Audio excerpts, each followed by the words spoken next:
At one particular time, I did talk about I did say Terence Crawford. Okay. Now, but what are we rating these fighters on? What are we rating these fighters on?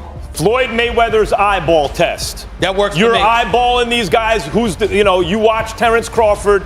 You know why he has a problem getting the other welterweights in the ring with him. Yeah. So if he was pound for pound, Floyd was pound for pound. You or Floyd, who would have done that? Who would have won that? Me. Because I think Floyd at his best was a better defensive fighter than Crawford. Crawford's a better offensive fighter, but in those kind of matchups, I think defense usually beats the offense. Floyd Mayweather Jr. recently pushed back against the growing hype around Terence Crawford, questioning whether he truly belongs at the top of the pound-for-pound rankings. On the other side, Stephen A. Smith strongly disagreed, calling Crawford the best fighter in the world right now and the rightful pound-for-pound number one. Supporters of Crawford point to his accomplishments in the four-belt era, where he became an undisputed world champion, something only a select few fighters have achieved, further strengthening the case for his place at the very top. Terence Crawford is the best fighter on the planet. Pound for pound, he's that dude. In this four-belt era. Oscar De La Hoya also weighed in on the discussion, praising Floyd Mayweather Jr. for his deep understanding of the sport. He highlighted Mayweather's ability to adapt and evolve, suggesting that even in a hypothetical matchup with Terence Crawford, Floyd's ring IQ and experience would allow him to adjust his style and remain highly competitive. This perspective reinforces the long-standing view of Mayweather as one of boxing's most intelligent and adaptable fighters, capable of reinventing his approach against any opponent. For me, is the best trainer I've ever had in my life. He would revitalize his style. He would make him a new fighter. That's how great Floyd is. Max Kellerman offered a balanced take on the comparison between Floyd Mayweather Jr. and Terence Crawford.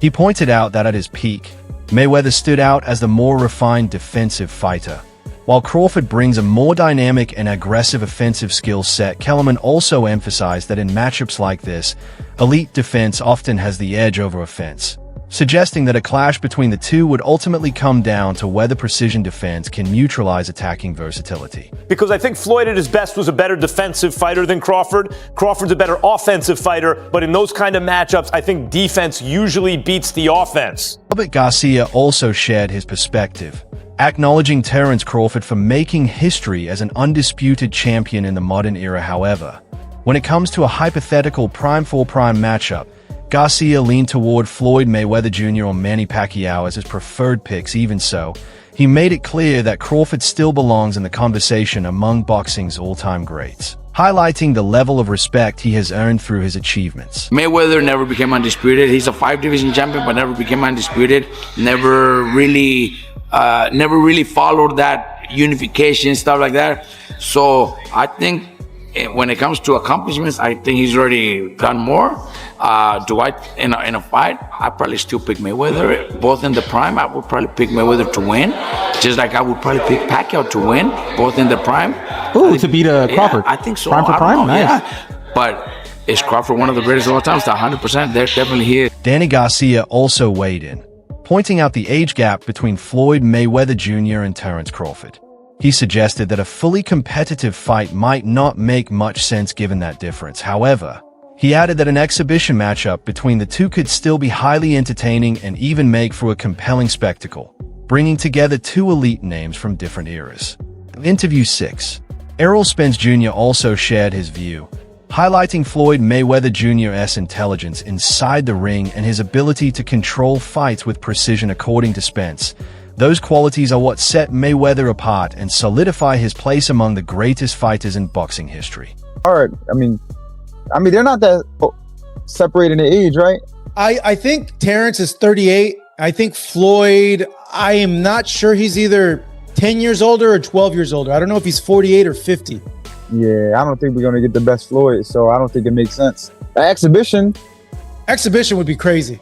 Actually. Yeah, I think that makes sense. Exhibition would be crazy, actually. Yeah, I think that'll make. He also added that even though a showdown between Crawford and Mayweather could only exist in imagination, Floyd's psychological edge separates him from everyone else, making him unmatched in that area. Different because, Floyd's just different.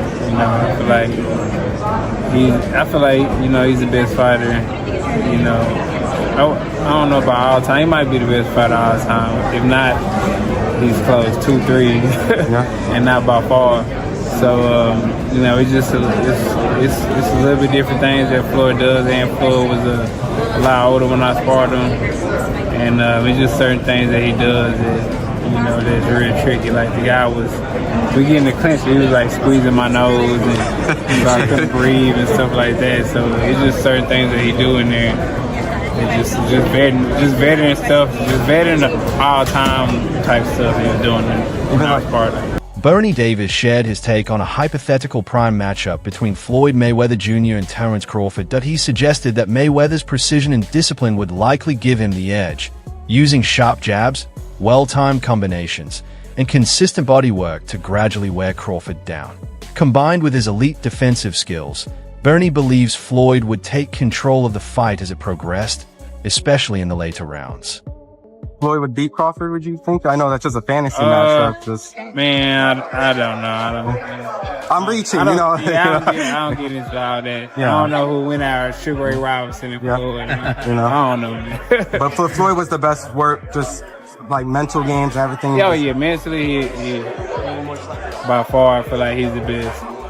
He's the best mentally. Luke Thomas also gave his perspective on Terence Crawford, noting that while Crawford's rise to the top came later than some of his peers, his skill set is undeniable. That he described Crawford as one of the most technically sharp defensive fighters in the sport, with a unique ability to track opponents, cut off the ring, and neutralize their movement, no matter how elusive they try to be. Just hypothetically speaking, just looking at, two fighters, you got Floyd and you got Crawford in their prime. Who you picking?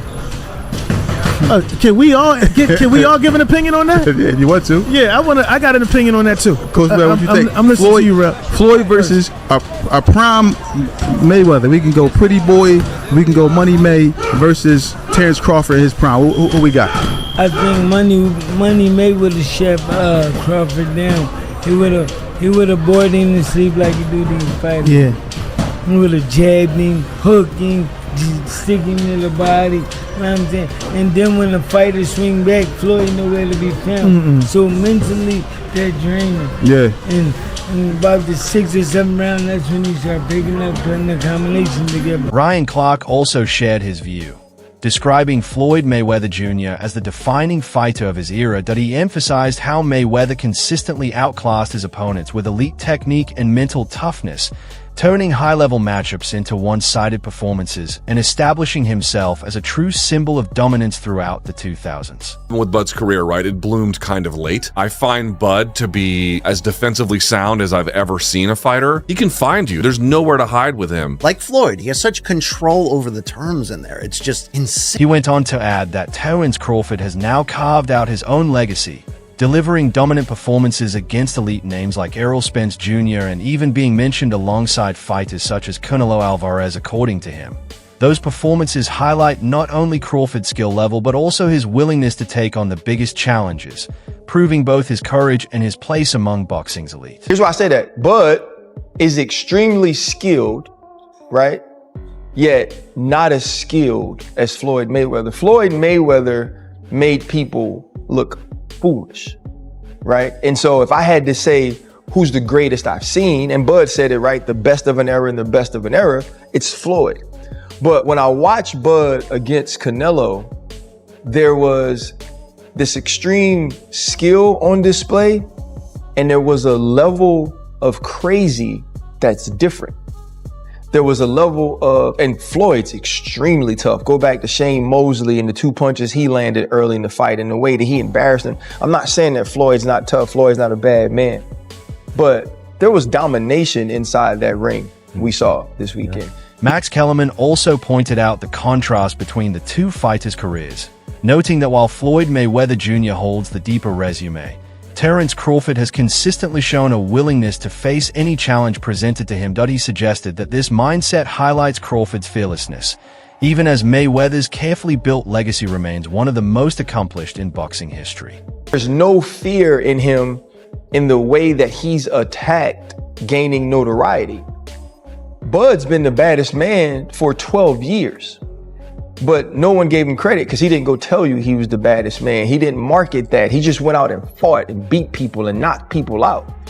So he had to move up and take the bigger fights and the better fights. And he was Errol Spence. We realized just how great he was. Canelo cemented him on what is the two-headed monster that marks the greatest of the 2000s. Floyd Mayweather is on that, and Bud Crawford is right next to him. I don't think we have to pick on who's better. I think they both dominated their eras equally. He also added that even though a showdown between Crawford and Mayweather could only exist in imagination, Floyd's psychological edge separates him from everyone else, making him unmatched in that area. Interview 8. Bernie Davis shared his take on a hypothetical prime matchup between Floyd Mayweather Jr. Because, like, if you look at Floyd's resume, it's much deeper than Crawford's. And Floyd was faster and he had a better defense and all that stuff. But Floyd picked and chose when he fought guys, especially once he left lightweight. He wiped out the junior lights, bring him. Lightweight, he jumps up to Jose Luis Castillo first thing. A lot of people think he lost the first fight, then I didn't, but then he won the rematch. But once he left lightweight, he was careful about when he fought guys. So even though his resume is deeper with names, people remember, yeah, but he didn't want it with certain dudes at certain times. Crawford, we all witnessed, even though the resume is thin in certain ways, he wanted it with everyone the whole time. Oh, yes. That makes a difference to people. Jeff May. Remember, Canelo, that time was a razor-thin decision. Floyd won, majority decision. C.J. Ross had it with what a lot of people had as a draw, and then the other two judges scored it for Floyd, of course. And that was a Floyd at the top of his game with a very green Canelo with very little experience, and he took him, into deep waters. So what was Canelo? What, 20-something? 20 what? 23? 25? Yeah, he was. Very, very young in the game, obviously.